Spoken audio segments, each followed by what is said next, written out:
Fala aí, turma, aqui é o JP e agora a gente vai fazer exercícios da apostila Eleva para o primeiro ano de Química 2, apostila 5, capítulo 24, que vai tratar de exercícios gerais, parte 12, tratando principalmente de estequiometria e também estequiometria com impurezas, como a gente viu, né? Tratando de problemas de pureza. Vamos lá, então. Primeiro exercício, exercício número 7 dos contextualizados. Diz o seguinte: um ser humano adulto sedentário libera ao respirar em média 0,880 mol de CO2 por hora. A massa de CO2 pode ser calculada medindo-se a quantidade de BaCO3 produzido pela reação. Deu a reação aqui, agora ele fala: suponha que a liberação de CO2 seja uniforme nos períodos de sono e de vigília.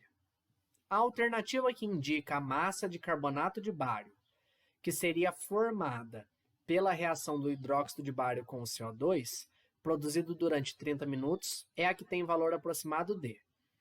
Bom, ele falou aqui, ó, massa de carbonato de bário. Eu sei que o carbonato de bário é esse daqui, ó, BaCO3, porque ele falou que foi formada. Então, o único que tem bário é esse. E eu sei que o hidróxido de bário, mesmo que eu não lembre da fórmula, é esse daqui, porque ele falou que vai ser consumido nos reagentes. Bom, ele relaciona justamente CO2, né, com a quantidade aqui do carbonato de bário. Então, ele vai relacionar essas duas substâncias aqui. Primeira coisa, ele fala nesse período de 30 minutos, mas ele falou aqui em cima que eu produzo essa quantidade por hora. Então, o que a gente tem? Eu produzo esse tanto de mols em 1 hora. X em meia hora, ou seja, 30 minutos. Então, é metade. Assim, o X que eu produzo de gás carbônico é isso daqui. Só que, cuidado, ele não quer isso de gás carbônico, ele quer massa de carbonato de bário. Então, ó, se você não se atenta a isso, tem aqui esse número aqui, ó. Qual que é a proporção? 1 mol de BaCO3 é formado a partir de 1 mol de CO2, tá? Mol e mol, leitura molar que eu peguei aqui dessa equação que já está balanceada, porque ó, bário 1, 1, carbono 1 e 1, hidrogênio 2 aqui, oxigênio 2 aqui, com mais 2, 4, 3 mais 1, 4. Ela já está balanceada, por isso que eu já peguei direto aqui com os coeficientes. Como ele me pede massa de BaCO3, eu tenho que transformar usando a massa molar. Assim, a massa molar do BaCO3 vai ser 197, ok? O bário é 137, carbono 12 e o oxigênio 16. Além disso, ele aqui, como eu tenho essa informação em mol, eu repito aqui, 1 mol desse. Então, essa é a proporção. Agora, dados do exercício. Qual massa eu vou formar a partir dessa quantidade de mols aqui, 0,440. Multiplicando em cruz, eu chego no resultado de 86,7 gramas. Alternativa B. Okay? Então, cuidado aqui, que envolve algumas coisinhas um pouquinho diferentes. Isso daqui, ele te deu essa informação e ele mexeu aqui no tempo, tá? Então, fica esperto com isso. Exercício 8 agora. Pilotos levam tabletes de LiH, ou seja, hidreto de lítio, para, no caso de acidente no mar, encher barcos ou coletes salva-vidas com gás hidrogênio, obtido na reação desse composto com água. Tá aqui a reação. Considerando R igual a isso, indique quantos gramas de LiH são necessários para inflar um barco salva-vidas de volume igual a 8,20 litros, pressão 3 atm, temperatura 27 graus Celsius.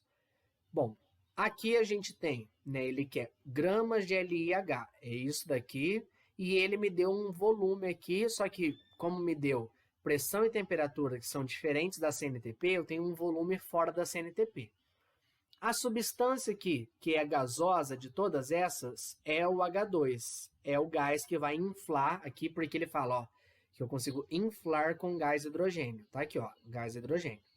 O que eu vou fazer? Primeiro, eu vou descobrir justamente quantos mols com essas condições aqui eu consigo formar de gás hidrogênio. Então, ó, pressão, ele falou que é 3, o volume 8,20, né? Tá aqui 8,2. O N, a constante dos gases que ele me deu, né? Dos gases ideais, e a temperatura. Como é 27 graus Celsius, tem que ser em Kelvin, aqui, ó.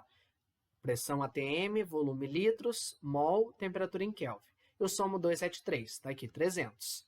Então, com esses valores, eu consigo chegar em 1 mol. Perceba que aqui, ó, na hora que eu multiplico esse valor com esse, dá 24,6. Aqui dá 24,6, então N vale 1.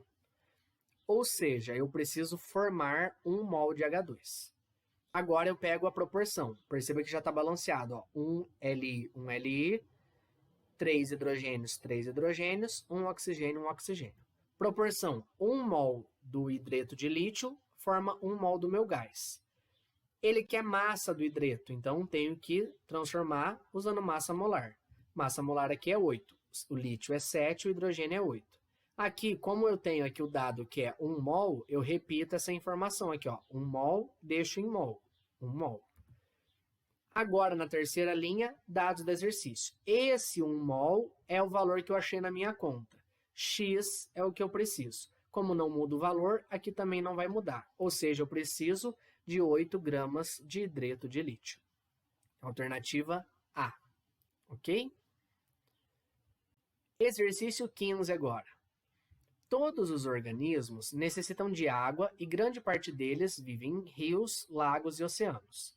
Os processos biológicos, como respiração e fotossíntese, exercem profunda influência na química das águas naturais em todo o planeta.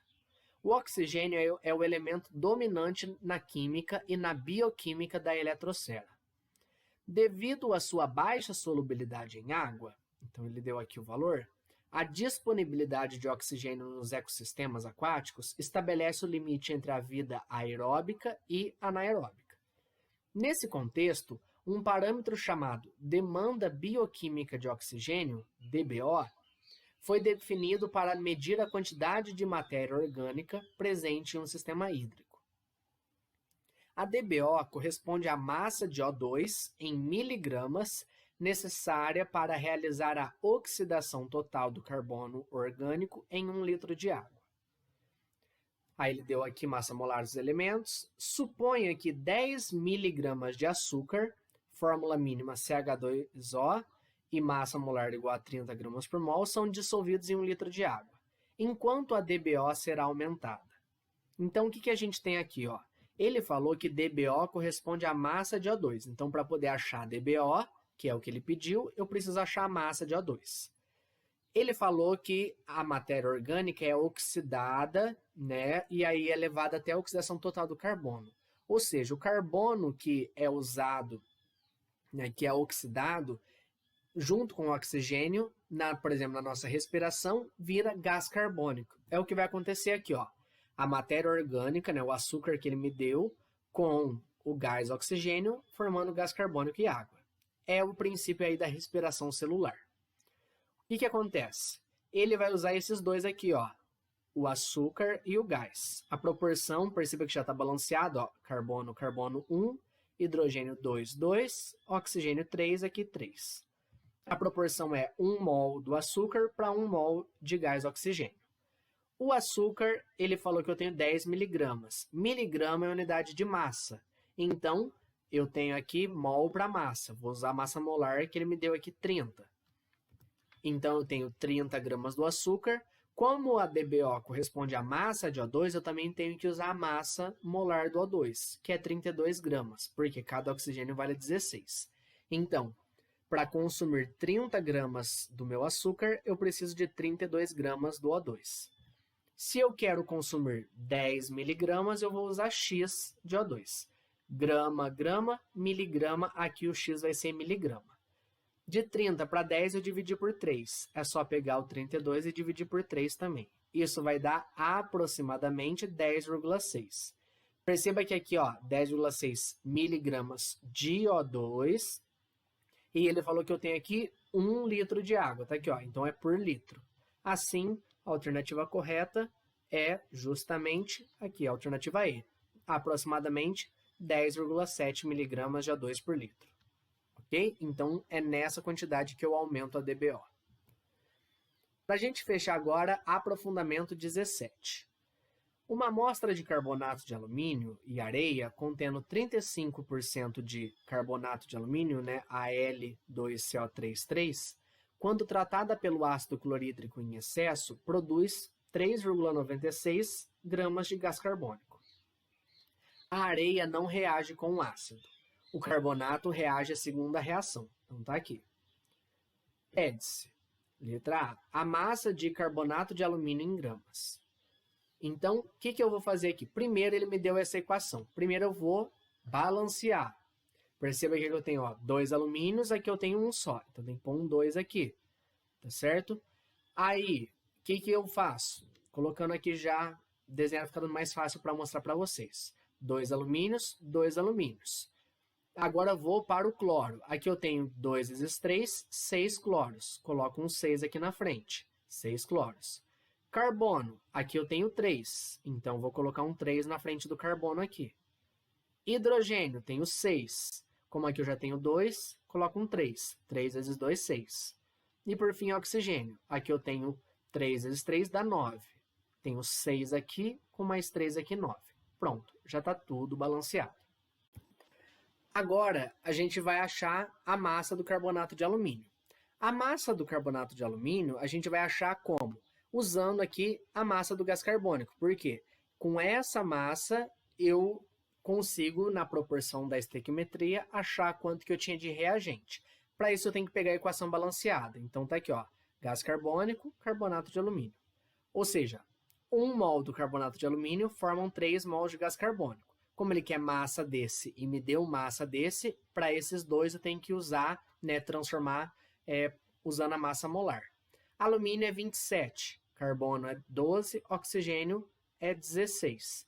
Então, aqui a gente consegue fazer essa transformação. Calculando a massa molar desse, dá 234 gramas. Aqui dá 44, mas como eu tenho 3 mols, tem que estar multiplicando por 3. Não pode esquecer, senão dá errado aqui.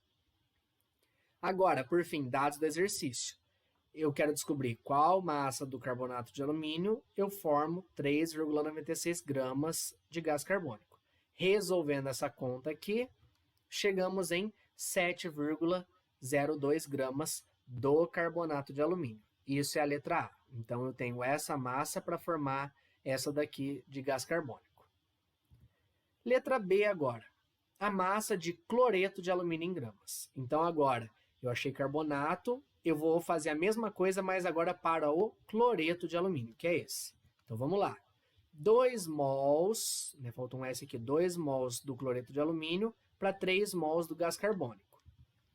Fazendo aqui a massa molar do cloreto de alumínio, né, como ele quer massa também, 2 vezes 133,5. Lembrando que o cloro é 35,5 cada cloro. E aqui, novamente, a massa do gás carbônico. Dados do exercício, eu quero descobrir Y, é a mesma massa. Fazendo aqui em cruz, eu chego no resultado de 8,01 gramas de cloreto de alumínio. Então, com essa massa de gás carbônico, eu também formei 8,01 gramas de cloreto de alumínio. Letra C agora. O volume de gás produzido a 27 graus Celsius e 2 atm.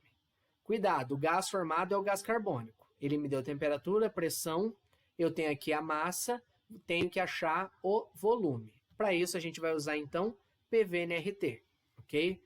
Para o vestibular, nunca rezei tanto. Pressão, ele falou para mim que é 2 atm, volume não sei. Número de mols, que é o N, a gente também pode escrever como eminho por emão, ou seja, massa, que é 3,96, emão massa molar. Como é o gás carbônico, temos 44 gramas por mol. Constante dos gases, temperatura em Kelvin, 27 graus Celsius vira 300 Kelvin. Resolvendo toda essa conta, o volume é 1,107 litros de gás carbônico. Essa é a quantidade aí que eu formei nessa reação. E por fim, agora a letra D, a massa da mistura em gramas. Bom, lembrando que a mistura tem carbonato de cálcio e areia. A areia não participa, então é como se ela fosse impureza na nossa amostra. De tudo que eu tenho, né, o que eu descobri na letra A, o carbonato de alumínio é 35%. Então, a gente sabe na letra A que essa massa aqui, que é a massa do carbonato de alumínio, equivale a 35. O total é 100%. Então, Z, 100%. Eu tenho aqui a massa da minha mistura, 20,06 gramas, aproximadamente. Tá certo? Porque o restante, né, para inteirar esses 20, o resto é areia. Ok? Fechamos aqui mais um capítulo. Qualquer dúvida, estou à disposição. Até a próxima. Tchau, tchau.